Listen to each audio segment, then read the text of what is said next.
This video is powered by the pros at Pascal Air Plumbing and Electric. Arkansas owned, Arkansas operated. GoPascal.com. I have much different questions than I did on Saturday, but going back and looking at it, looks like you guys really had some trouble blocking offensive line, tight end, running back. How do you get around that? Well, I think we're going to look at some different scenarios up front, see if we can't. Sometimes, there's a difference in panic and a difference in really reviewing what we're trying to do and who's trying to do it. So we may shake up the offensive line a little bit, and you have to practice it. So you have to see if what you think might works in practice. I think that would be one way. We got to make some guys miss at running back. Our quarterback has to play consistent, and we've got to be able to get open.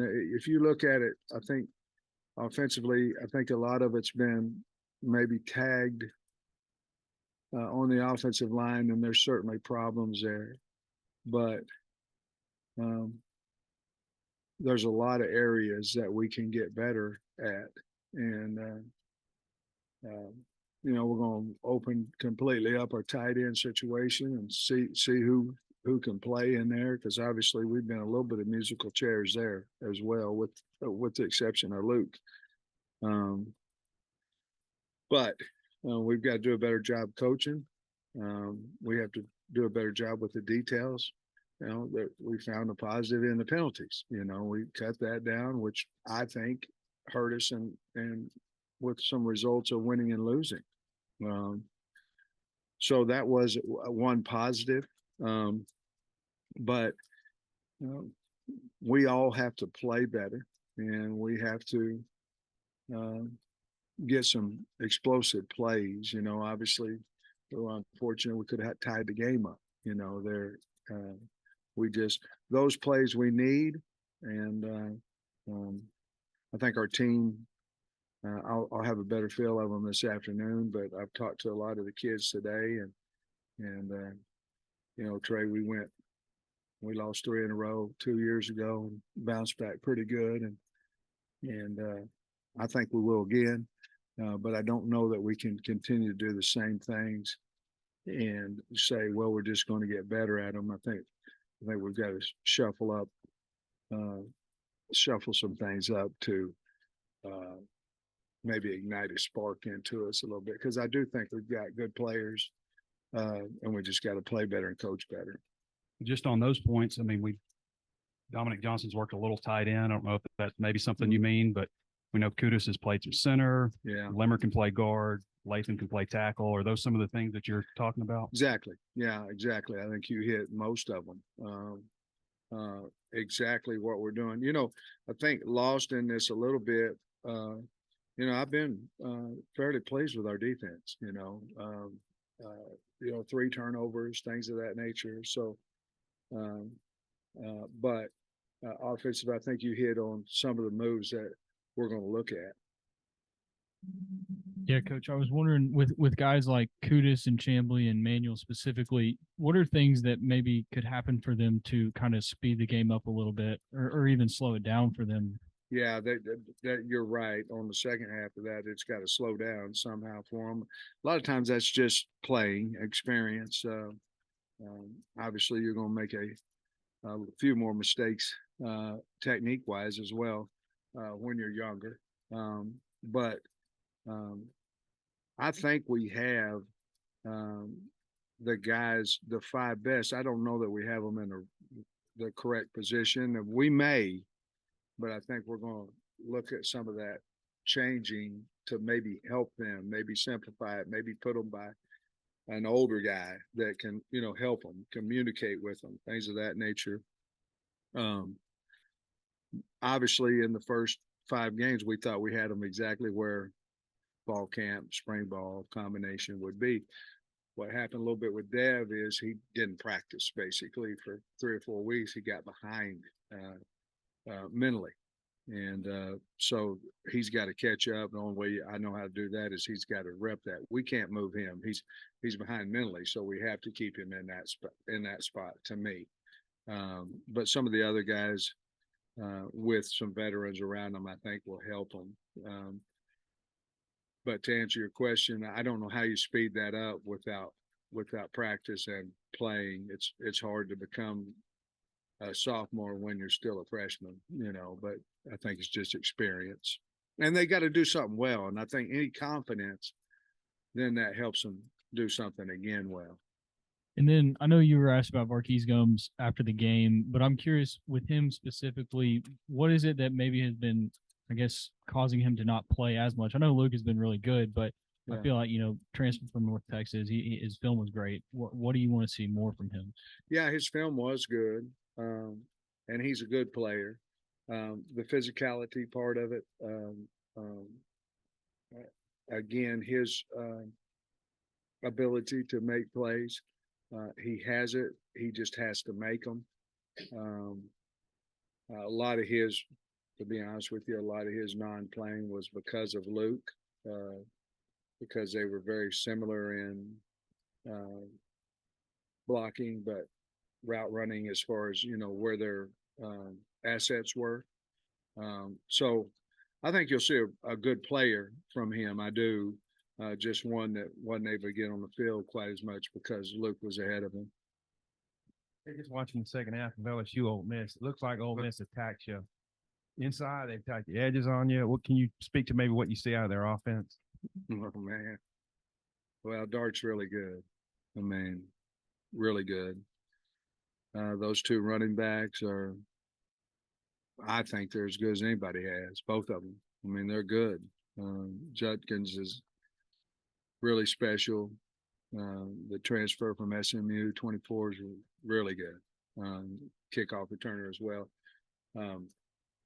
Their line, they got three veterans, center over right, and then they went in transfer portal and got a couple of good players on the offensive line. But I think Coach, he runs the ball quite a little bit, and I would too if I had those, if I had them running backs, like we're trying to do. But you see a lot of explosives. For us to win, we're going to have to cut those explosive plays out, and that's for going up the middle of the field as well. But they basically run 4 running plays. It basically is what it is, and off of that, they have either RPO or read from the quarterback. And Dart's a lot faster than I want him to be. But they've got playmakers everywhere. They got, I think, 3 receivers over 300 yards catching, and just really scary. I mean, they're explosive. I think we'll have a good game plan as always. But and their tight end's a good player. I don't think he played maybe week 2 and 3, but he's back now, and he's a good player. This as a fan, this series has been wild. It's been a lot of fun games. Yeah. What do you think of when you think of, hey, we're about to play Ole Miss, just kind of generally? Well, I think the first thing you think is offense. We got to score a lot of points, to stay in the game. You think of Lane Kiffin and I don't know the word mastermind, whatever. I mean, he's as good as a play caller as there is in the game. And so you think of those two things. Pete Golding has done a great job with their defense. I know that, obviously they gave up some points Saturday night. I guess that's why people like college football, games like that. It was incredible. But they are much better up front than they have been on defense, and now they're knocking the hell out of you from the back end. But when you think of the series, it's been a fun series, and we've had some success in the series since I've been here. Obviously, we got bowl eligible last year, playing Ole Miss, so I have a lot of respect for them. playing over there at night. We did not the last time I was here when we lost by 1, or the last time we went over there it was a morning game if I'm correct. But I think it's going to be one hell of a game for the fans to watch, and we're excited to go over there. But you think about the offense and all the points and all the playmakers they have. You mentioned earlier that you were happy with the defense for now. What is kind of the DC's done well in their first year here? Well, they're getting to play sound football and hard football. We're giving less and less explosives. We're where we're supposed to be. I think our guys are really taken to the fellas, and I believe in them and things of that nature. And I just think they're playing hard and they're playing sound football, and we have a few more players depth wise than what we had last year, allowing us to do that, I think. Coach, you mentioned one more offensive line question. You mentioned shuffling things up. You've got some youth on the offensive line. I know you're the head coach, have to worry about the whole team, but given your background, how much of a hands-on approach do you take with that unit? On the field, not a tremendous amount on the field. Off the field, we've got a great offensive line coach, the same one that, we led the Power 5 in rushing 2 years ago, and same one that everybody tries to get it when the season's over with. So off the field, I have a lot of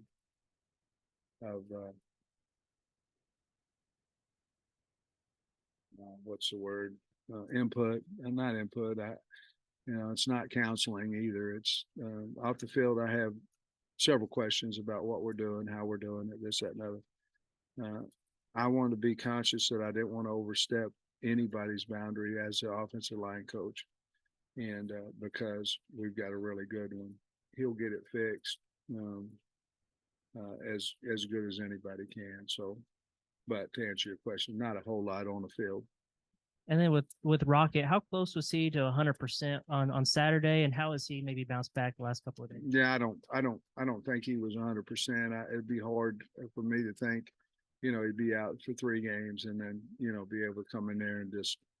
I do think he brought a spark to the team as far as being back and all those type things. But I think if you watch the game, I don't think you would think that he was at 100%. Still got a little fluid there, but he'll obviously be better this week than he was last week. But he went out there and played hard and all those things. But I don't think he was the old Rocket yet. But I think he certainly will get there. And you have any updates on maybe Nudie, Morgan? I don't think Jashad Stewart traveled either. You have some updates on those guys? Yeah, Stu's got a growing issue. So I don't know if he'll be back or not. Nudie, there's a possibility, but I don't think he'll practice today. And he said somebody else. John, that's great news. I mean, John, talked to him Saturday night when we got back. He was in great spirits. He had another test this afternoon that I haven't heard the results of that yet, or is having one this afternoon. That the results that way, he hadn't had a test, so how could you get the results? And then, but he's in great spirits. Honestly, I think he got hit right here, and like a punch, but I think I would think that he would have an opportunity to play this week.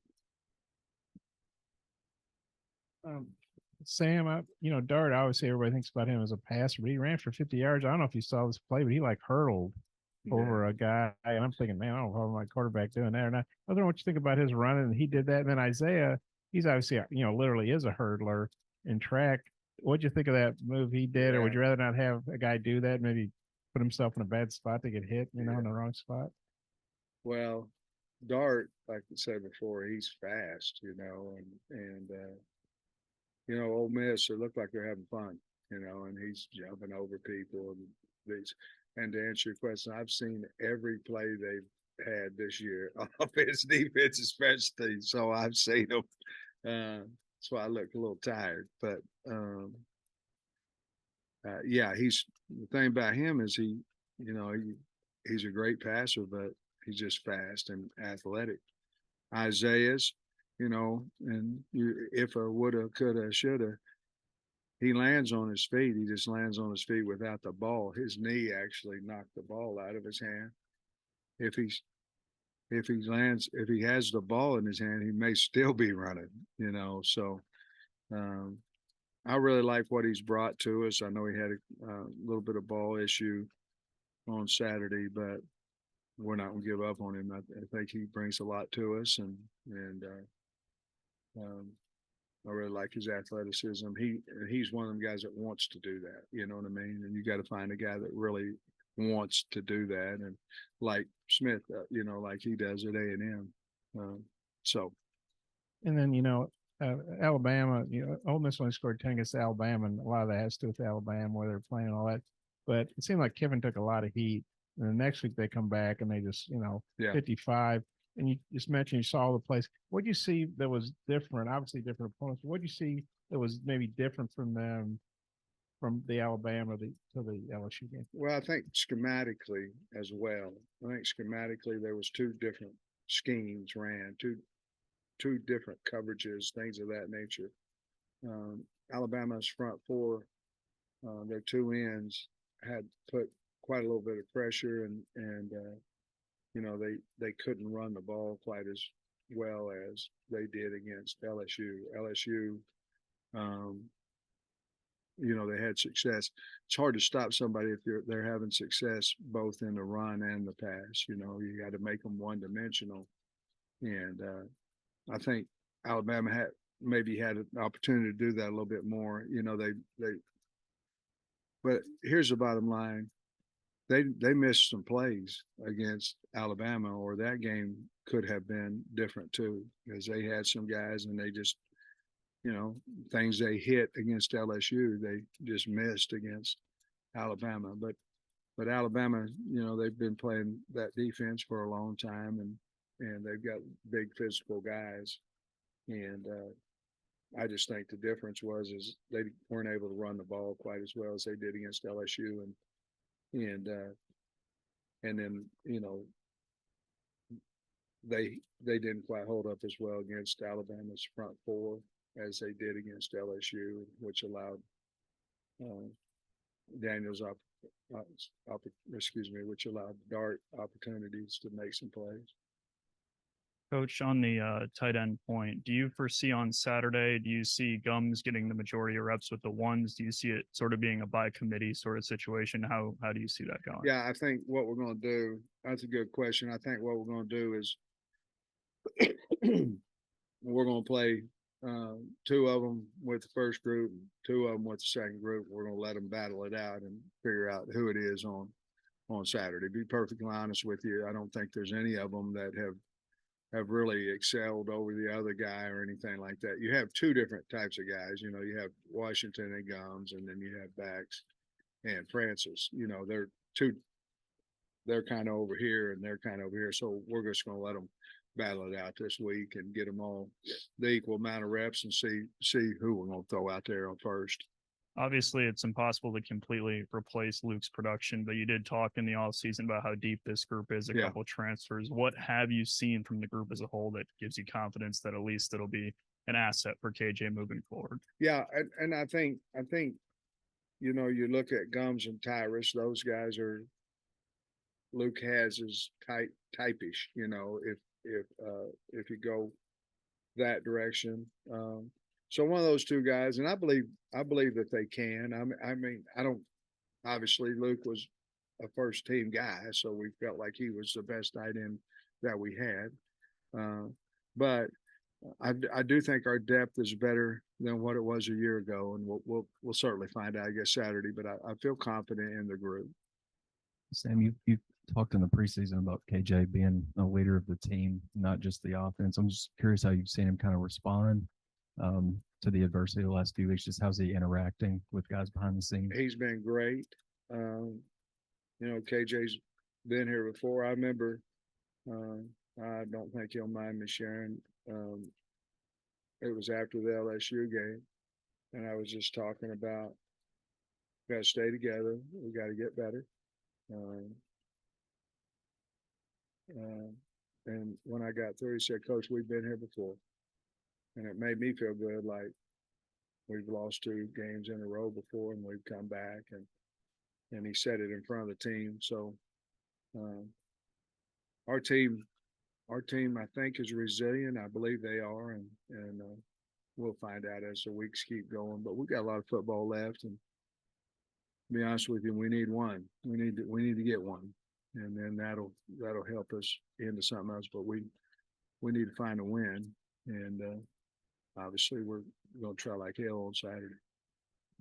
Looking at the schematics versus physicality on the offensive push, Yeah. what do you think the mix is on what you might have to change schematically versus how much more physical you might need to be? Well, I think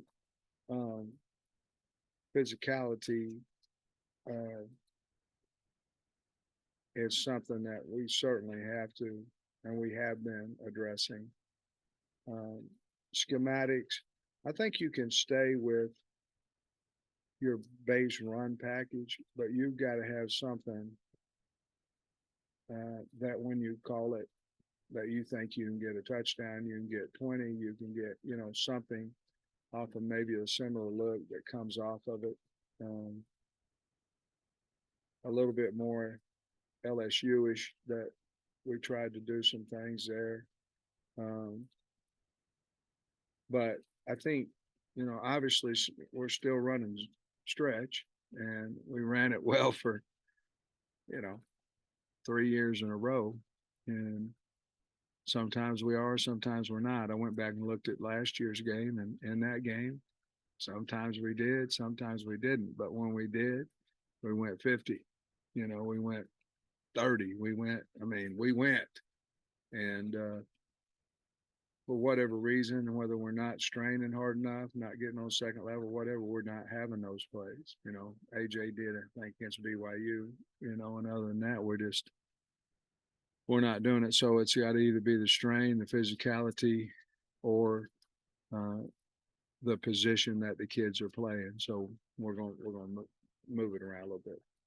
And then Scotty asked you about Tesla the other night, maybe 5 targets. Yeah. Is a separation thing an issue, or is he getting out? I'll tell you, I'll be honest with you. Guys, a couple things. Let me answer the question. I'll tell you a couple things. One, if your quarterback doesn't have time to throw it, that's going to affect all your numbers as your receivers. Whether you got Traylon Burks out there or whether you don't, if you're nervous or you're having to do too much in the pocket, you're not going to be able to get the ball to Burks. You know what I mean? We have had that conversation about Tesla because we moved him to slot. And my question was, did that hurt his production? And then I go back and I look at it. I don't think so. I think more what's hurting those guys is just time to get the ball to him. Because I think he's still getting open. It's just, oh, you should throw that. Well, that's easy to say unless you got 5 300-pounders coming, getting close to you.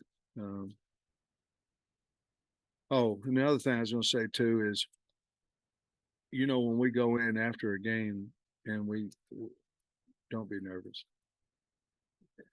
When we go in after a game, I want you to know something, that I'm trying to answer your questions, but where I don't see it, like, in other words, I haven't had the replay of it.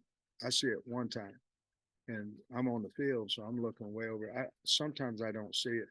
They say the old coach speak, he coaches in coach speak. I think that came because you don't want to seem like a dummy and say, well, I didn't see it, but you go, oh, well, so you make up something.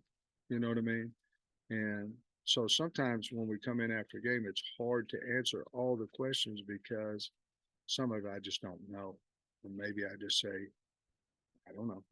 I didn't see it, but y'all get a chance to see it on replay. You know what I'm saying?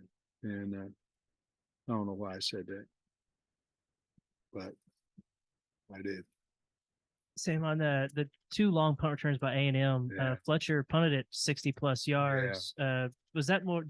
With those, do you have to like have him dial it back a little bit, or do you need to tell the coverage unit to get down there faster? Like, what's the balance there? Another good conversation that we had, and we have had. Now it didn't hurt us until that night. He was booming to a really good punt returner, and we knew it.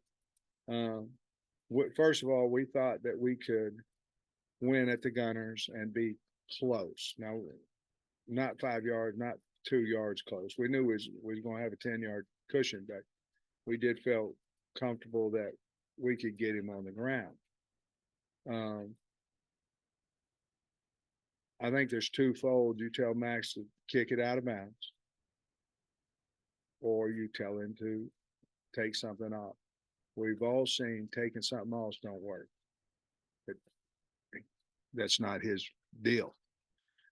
So I went back and just said, hey, Mac, kick the damn thing as far as you can kick it. We'll cover it. Put it in the zone. Don't put it in the middle of the field, things of that nature. And it stung us, the other night. We are going to look into if we feel like we've got a dangerous guy back there looking to kick it out of bounds. But then you also have that problem with taking something off of it, kicking it out of bounds. Is out of bounds. What's out of bounds? Is it 12 yards? Things of that nature. So we've got to really work on that and see if we can get consistent with, because before we're just now getting consistent punting it, you know what I mean, and doing a really good job. So there's a little bit of that going on.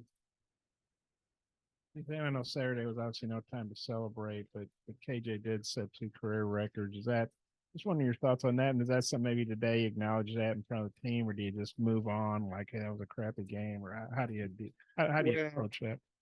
Probably not, nor do I, but that's not,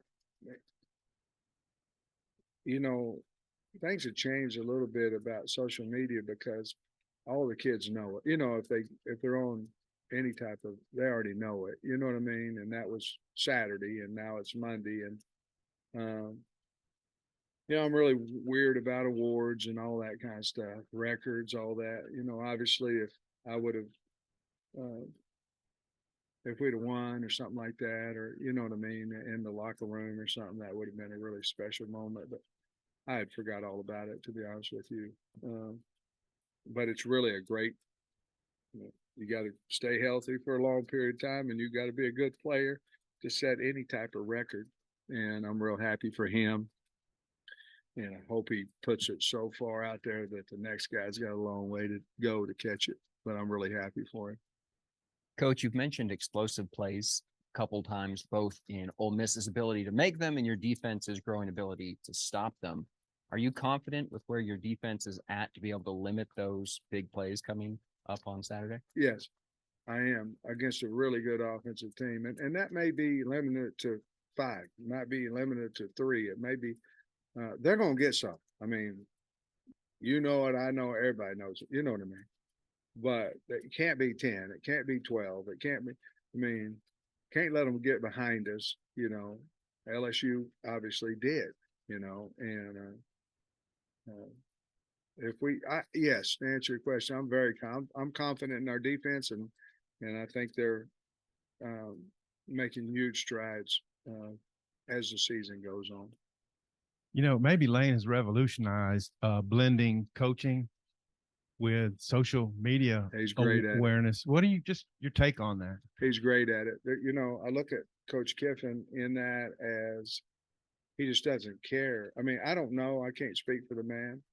But if somebody says something to him, he'll come right back on. I bet it don't bother him an ounce. If he wants to make a joke on there about something, I think he's special. He has a special gift there that I don't think it bothers him, and it might. I don't want to speak for him, But Mike Leach, he had a special gift of after the game, whether he won or lost. I mean, he was like, well, we prepared. I don't know what he was inside, but it was like, well, we prepared. We did the best we could. And dadgummit, Sam, we missed a field goal. Now I'm gonna go on social media and say it's open tryouts. You know what I mean? And he just had a gift. And I would watch him when I watched TV coming off, and after losses, I mean, he'd be so nice, you know. And I mean, we're all nice, but you know what I mean, like genuine, proud, happy for you, all this, we got to play better, whatever it might be. To me, Lane's got that same ability with social media, and instead of fighting it, he just goes with it. And you know, obviously, I wish I had that ability. I don't, and but I respect how he handles all that, and you know, he takes some jabs and things of that nature, and I think it's all in good nature though. You have it with us. You have that ability with us. Thank you. KJ, obviously 2 years ago, he went back and he had a hell of a game. Just maybe, Man. do you think this kind of means something to him being that close? Well, I'm sure it does. I mean, you know, I think everybody in life needs a little bit of motivation, you know, to get to whatever you need to get. But I think this is, you know, obviously a big deal going back. Last time we were down there, we just didn't quite get it done, but it sure wasn't because of him. If I look back in my, well, going on 4 now, in my 4 years, there's a couple games stick out. One was Missouri, his very first time. We lost. And then the next one was Ole Miss. We lost that one too, but it wasn't because of KJ. You know, he was outstanding.